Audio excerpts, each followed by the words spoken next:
Hello friends, എല്ലാവർക്കും കറിച്ചട്ടിലേക്ക് സ്വാഗതം. ഇന്ന് നമ്മൾ ചെയ്യാൻ പോകുന്നത് ഒരു അടിപൊളി സോയാബീൻ പുലാവ് ആണ്. നല്ല സിമ്പിളായിട്ട് ചെയ്യാൻ പറ്റും, നല്ല അടിപൊളി ടേസ്റ്റാണ്. അപ്പോൾ ഇതെങ്ങനെ ചെയ്യണമെന്ന് നമുക്ക് നോക്കാം.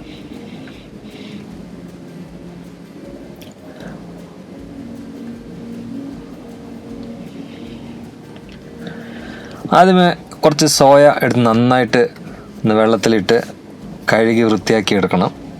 കുറച്ച് നേരം വെള്ളത്തിൽ ഇട്ട് വെക്കുക. അത് കഴിഞ്ഞിട്ട് നന്നായിട്ടൊന്ന് കഴുകി പിഴിഞ്ഞെടുക്കാം. അത് കുറേ ഡസ്റ്റും കാര്യങ്ങളൊക്കെ ഉണ്ടാവും, അപ്പോൾ അതിനെ വൃത്തിയാക്കി എടുക്കാം. ഇവിടെ കുറച്ച് സാധനങ്ങൾ എടുത്ത് വെച്ചിട്ടുണ്ട്. മല്ലിയില, തക്കാളി, ക്യാപ്സിക്കം, പുതിന, പച്ചമുളക്, അങ്ങനെ അതവിടെ ഇരിക്കട്ടെ. ഇതിപ്പോൾ നമുക്ക് നന്നായിട്ടൊന്ന് കഴുകിയെടുത്ത് വൃത്തിയാക്കിയിട്ടുണ്ട്. ഇതിനൊന്ന് നമുക്ക് വേവിക്കണം. അപ്പോൾ അതിന് വേണ്ടി കുറച്ച് സോൾട്ടും കൂടെ ഇട്ട് കൊടുക്കാം. അതുപോലെ തന്നെ മഞ്ഞൾപ്പൊടി, നന്നായിട്ട് ഇതിനെ വേവിക്കാം.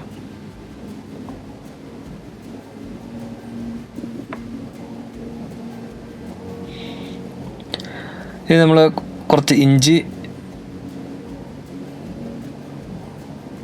വെളുത്തുള്ളി, പിന്നെ പച്ചമുളക്,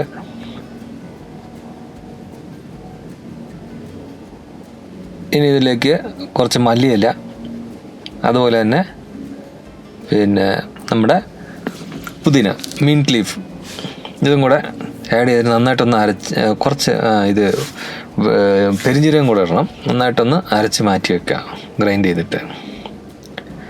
ഓക്കെ, ഇനിയിപ്പോൾ നന്നായി സോയ വെന്തിട്ടുണ്ട്.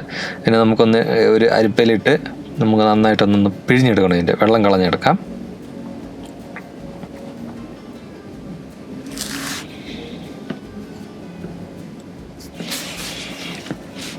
അതുപോലെ ഒന്ന് പ്രസ് ചെയ്ത് കഴിഞ്ഞാൽ അതിലിരിക്കുന്ന വെള്ളമെല്ലാം പോയി കിട്ടും.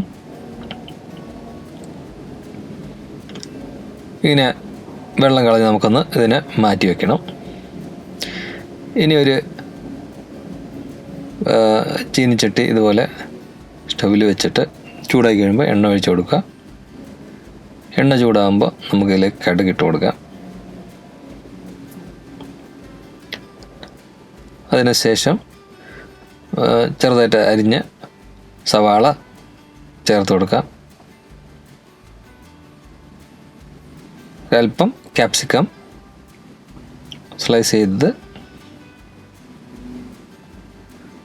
ഇത് നന്നായിട്ടൊന്ന് വരട്ടിയെടുക്കണം.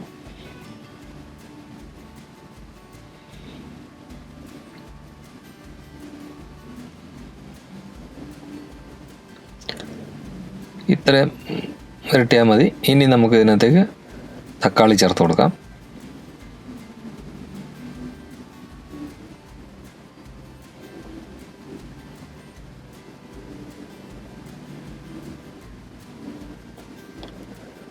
ഇത് ഇച്ചിരി സൈഡ് ഇങ്ങനെ മാറ്റി വെച്ചിട്ട് നമുക്ക് കുറച്ച് ഈ മസാല സാധനങ്ങൾ ചേർത്ത് കൊടുക്കാം. കറുവപ്പട്ട, ഏലക്ക, ഗ്രാമ്പൂ എന്നിവയൊക്കെ ചേർത്തിട്ട് നന്നായിട്ടൊന്ന് റോസ്റ്റ് ചെയ്യാം.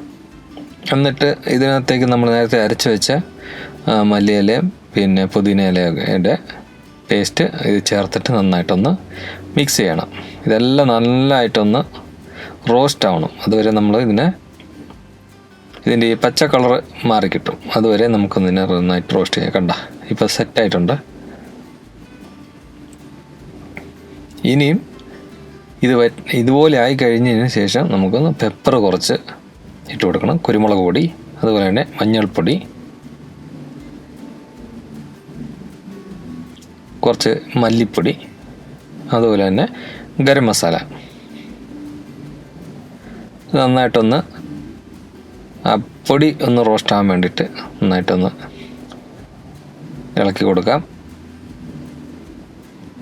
അതിന് ശേഷം നമ്മൾ നേരത്തെ അരച്ചെടുത്ത ജാറിനകത്ത് കുറച്ച് വെള്ളം ഒഴിച്ചിട്ട് ആ വെള്ളം ചേർത്ത് കൊടുക്കാം.